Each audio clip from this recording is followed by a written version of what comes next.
une équipe de plongeurs a localisé une voiture remplie de béton durci au fond d'une carrière abandonnée.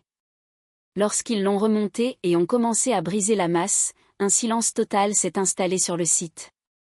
Le plongeur John Evans inspectait une carrière de calcaire inondée pour le compte d'un promoteur lorsqu'un sonar a détecté une anomalie importante enfouie profondément dans la vase. Pensant à des débris miniers, John et son partenaire sont descendus à plus de 18 mètres dans une eau glaciale. Leurs lampes ont révélé une berline des années 1970, mais chose étrange, les portes étaient soudées et la suspension complètement écrasée. Comprenant que des ballons de levage seraient inefficaces face à un tel poids, John a demandé l'intervention d'une grue industrielle. Lorsque le véhicule a émergé de l'eau, l'équipe a constaté que l'habitacle était entièrement rempli de béton industriel solidifié. Déconcerté, Ray a sorti un marteau de son sac pour briser le bloc recouvrant la vitre du conducteur.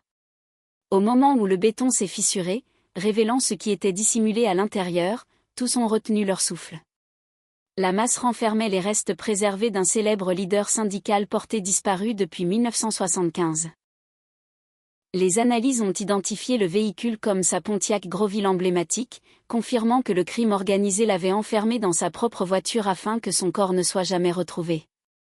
Le béton avait parfaitement conservé les preuves, permettant enfin d'élucider l'une des affaires non résolues les plus marquantes des États-Unis, et de confirmer la théorie selon laquelle il avait été volontairement lesté pour disparaître à jamais.